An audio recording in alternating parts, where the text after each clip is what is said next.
Assalamualaikum warahmatullahi wabarakatuh. Hai teman-teman, bagaimana kabarnya hari ini? Semoga baik ya. Pada kesempatan kali ini, kita akan membahas mengenai strategi pembelajaran aktif. Kita akan membahas dari pengertiannya, prinsipnya, macam-macamnya, dan lain-lain. Mari kita simak video penjelasan berikut ini. Oke, saya Firdun Farihah. Di sini kita akan membahas mengenai pengertian dari strategi pembelajaran aktif. Apa sih pengertiannya?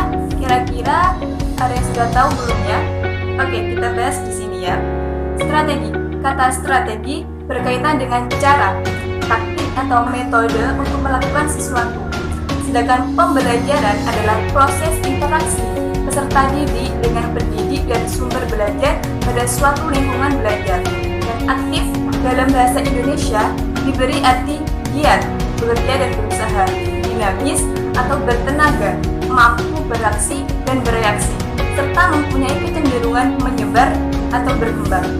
Jadi bisa ditarik kesimpulan bahwa strategi pembelajaran aktif adalah salah satu strategi yang digunakan untuk mengoptimalkan proses pembelajaran yang senantiasa memposisikan guru sebagai orang yang menciptakan suasana belajar yang kondusif atau sebagai fasilitator dalam belajar. Sementara peserta didik harus aktif, inovatif, dan lingkungan dimanfaatkan sebagai sumber belajar yang kreatif, efektif, dan menarik. Baik, selanjutnya kita akan membahas mengenai macam-macam dari strategi pembelajaran aktif. Terdapat banyak macam-macam strategi pembelajaran aktif, tetapi kita akan fokus pada 4 macam ini saja ya. Apa itu? Yang pertama adalah strategi pengajuan pertanyaan. Strategi ini dikembangkan oleh Melvin L. Silberman. Strategi pembelajaran aktif tipe strategi pengajuan pertanyaan merupakan strategi pembelajaran yang memiliki karakteristik sebagai berikut. Yang pertama, strategi pembelajaran ini memberikan ruang privasi siswa untuk menuliskan pertanyaan berisi masalah-masalah yang dihadapi saat proses pembelajaran. Yang kedua, pertanyaan yang dimiliki siswa dengan tingkat kesamaan yang tinggi akan dibahas bersama-sama. Yang ketiga, sebelum guru menjawab pertanyaan, guru memberikan kesempatan bagi siswa yang mampu menjawab pertanyaan-pertanyaan tersebut. Yang keempat, pertanyaan siswa yang tidak sama dengan siswa lain akan dibahas jika waktu masih tersedia. Namun jika waktu habis, maka akan dibahas di pertemuan selanjutnya. Yang kelima, strategi pembelajaran ini membuat siswa sering berlatih dan berpikir dalam menjawab pertanyaan. Strategi yang kedua adalah strategi pembelajaran kooperatif jigsaw. Pembelajaran ini adalah suatu metode pembelajaran yang membentuk siswa menjadi beberapa kelompok yang terdiri dari 4 atau 5 bahkan 6 orang anggota tiap kelompok untuk saling bekerja sama dalam menyelesaikan suatu masalah yang diberikan oleh pendidik dengan diskusi untuk mencapai tujuan bersama. Jadi setiap anggota memiliki tanggung jawab yang sama untuk keberhasilan kelompok. Strategi yang ketiga adalah strategi pembelajaran Carlson.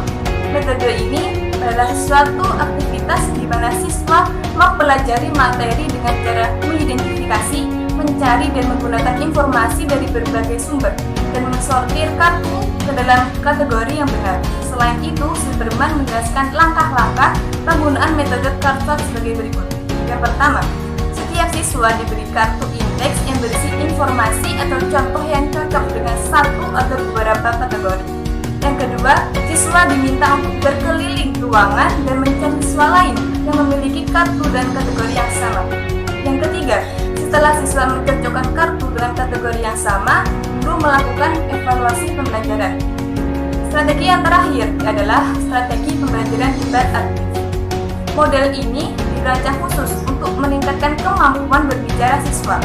Melalui model pembelajaran debat aktif siswa dibagi menjadi 2 kelompok, yaitu pro dan kontra, untuk dilatih mengutarakan pendapat atau pemikirannya dan bagaimana mempertahankan pendapatnya dengan alasan-alasan yang logis.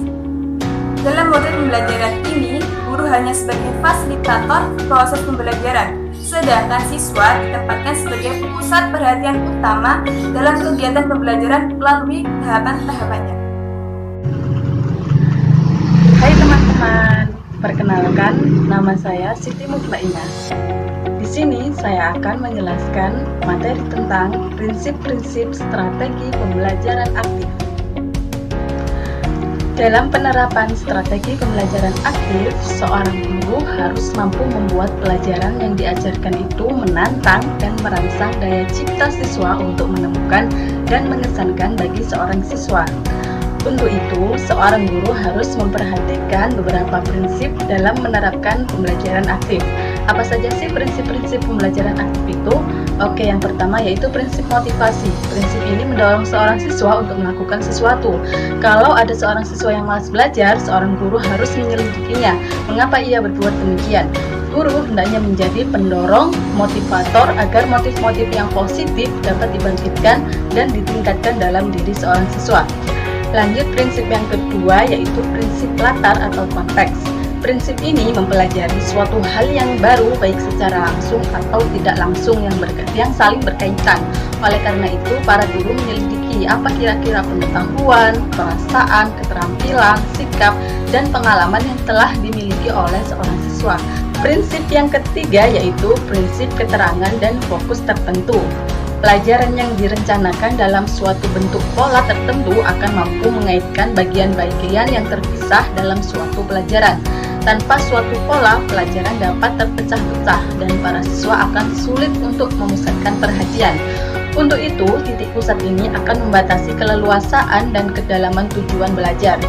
Prinsip yang keempat yaitu prinsip keterlibatan langsung atau berpengalaman. Dalam proses belajar haruslah dilakukan sendiri oleh seorang siswa. Belajar adalah mengalami.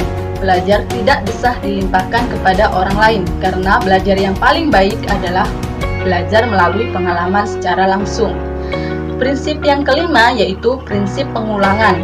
Prinsip ini bertujuan untuk melatih daya yang telah ada pada manusia yang terdiri atas daya mengamat, menanggap, mengingat, menghayal, merasakan, berpikir, dan sebagainya. Dengan melakukan pengulangan, maka daya ingat siswa tersebut akan lebih cepat berkembang. Prinsip yang keenam yaitu prinsip hubungan sosial dan sosialisasi. Dalam sebuah pembelajaran, siswa perlu dilatih untuk bekerja sama dengan teman sebayanya. Ada kegiatan belajar tertentu yang akan lebih berhasil jika dikerjakan secara bersama-sama. Latihan bekerja secara kelompok sangatlah penting dalam proses pembentukan kepribadian dan juga bersosialisasi. Prinsip yang ketujuh yaitu prinsip timbal balik. Siswa akan belajar lebih semangat apabila mengetahui dan mendapatkan hasil yang baik. Hasil yang baik ini merupakan balikan yang akan menyenangkan dan sangat berpengaruh baik bagi usaha yang baik dalam ulangan siswa. Nilai yang baik itu akan mendorong anak-anak untuk belajar lebih giat lagi. Prinsip yang terakhir, prinsip yang ke-8 yaitu prinsip problem solving atau memecahkan masalah. Seorang guru hendaknya mendorong siswanya untuk melihat masalah, merumuskannya, dan berdaya upaya untuk memecahkannya. Sejauh taraf kemampuan para siswa, apabila prinsip pemecahan masalah ini diterapkan dalam proses belajar mengajar yang nyata di kelas, maka pintu ke arah yang belajar aktif akan mulai terbuka. Hai teman-teman, saya Sofia Amalia Hadi, NIM 9321257119 akan menyampaikan materi tentang karakteristik strategi pembelajaran aktif. Menurut Profesor Dr. Reka Joni, ada 5 karakteristik. Yang pertama, pembelajaran yang dilakukan lebih berpusat kepada siswa. Yang kedua, guru adalah pembimbing dalam pengalaman belajar. Yang ketiga, tujuan belajar tidak hanya mengajar standar akademis, namun juga mengembangkan kemampuan siswa secara utuh dan seimbang. Yang keempat, kegiatan pembelajaran lebih menekankan kepada kreativitas siswa. Dan yang kelima, penilaian dilakukan untuk mengamati perkembangan siswa. Selanjutnya, saya akan menyampaikan materi tentang faktor pendukung dan penghambat strategi pembelajaran aktif. Yang pertama yaitu faktor pendukung. Ada 5 faktor pendukung. 1. Sikap mental guru. 2. Kemampuan guru. 3. Media pembelajaran. 4. Kelengkapan kepustakaan. Dan 5. Menyediakan surat kabar di sekolah. Selanjutnya, faktor penghambat strategi pembelajaran aktif. 1. Kesulitan memahami karakteristik siswa. 2. Kesulitan menemukan materi yang cocok dengan siswa. Ketiga, kesulitan memilih metode yang cocok dengan pelajaran. Yang keempat, kesulitan dalam mengadakan evaluasi. Dan yang kelima atau yang terakhir, yaitu kelebihan atau kekurangan waktu. Terima kasih buat teman-teman sebelumnya. Pertama-tama, perkenalkan saya Tasya Safanur Rosita, NIM 9321 29919. Selanjutnya, yakni materi penerapan strategi pembelajaran aktif pada pelajaran PAI. Penerapan strategi pembelajaran aktif dalam pembelajaran pendidikan agama Islam menuntut agar pendidik mata pelajaran pendidikan agama Islam dan peserta didik harus aktif dan kreatif dalam kegiatan pembelajaran agar proses pembelajaran tidak membosankan dan tujuan pembelajaran akan tercapai secara maksimal. Dalam konteks pembelajaran, strategi pembelajaran aktif mempunyai kedudukan yang cukup penting. Bahkan kunci dari keberhasilan sebuah pembelajaran yakni keterlibatan penuh peserta didik dalam proses pembelajaran. Pendidikan agama Islam atau PAI adalah usaha sadar untuk menyiapkan siswa dalam meyakini, memahami, menghayati, dan mengamalkan agama Islam melalui kegiatan bimbingan, pengajaran, atau latihan dengan memperhatikan tuntutan untuk menghormati agama lain dalam hubungan kerukunan antar umat beragama dalam masyarakat untuk mewujudkan persatuan nasional. Tujuan dari PAI adalah terbentuknya insan kamil dengan pola takwa yang akan mempengaruhi pribadi seseorang setelah melalui pendidikan. Sebagai contohnya, dari hasil penelitian, seorang peneliti mendapatkan informasi dari Bapak Ahmad sebagai guru PAI di SMP, menerapkan strategi pembelajaran aktif pada saat pembelajaran. Beliau menilai bahwa dengan menerapkan strategi pembelajaran aktif, diharapkan anak-anak terlibat secara aktif dalam pembelajaran, sehingga anak-anak tidak merasa bosan terhadap pembelajaran PAI.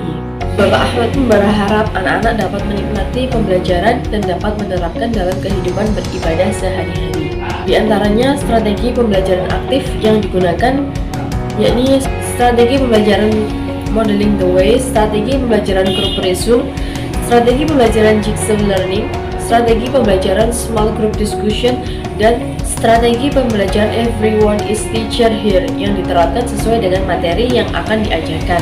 Adapun contohnya dalam materi sholat, yakni dilihat dari aspek kognitif dari materi sholat wajib, yakni siswa mengetahui konsep sholat wajib. Kemudian dari nilai afektifnya, yakni siswa mampu menghayati fungsi sholat dalam kehidupan sehari-hari. Dan juga dilihat dari aspek psikomotoriknya, yaitu siswa mampu mempraktekkan sholat dengan baik dan benar. Untuk mencapai ketiga aspek tersebut, beliau menggunakan strategi belajar aktif seperti modeling the way, diskusi, dan tanya jawab. Itu untuk dapat menarik perhatian siswa, Bapak Ahmad memberikan selingan setiap 30 menit pelajaran. Dan juga untuk menumbuhkan motivasi siswa dalam belajar PAI ketika beliau akan mengakhiri pembelajaran di kelas, beliau tidak akan keluar kelas sebelum membuat anak-anak tersenyum. Hal ini dilakukan agar anak tidak merasa bosan atau tertekan dengan adanya pembelajaran PAI. Sekian dari kami. Semoga dalam video ini memberikan manfaat bagi kita semua, dan kurang lebihnya mohon maaf yang sebesar-besarnya. Wassalamualaikum warahmatullahi wabarakatuh.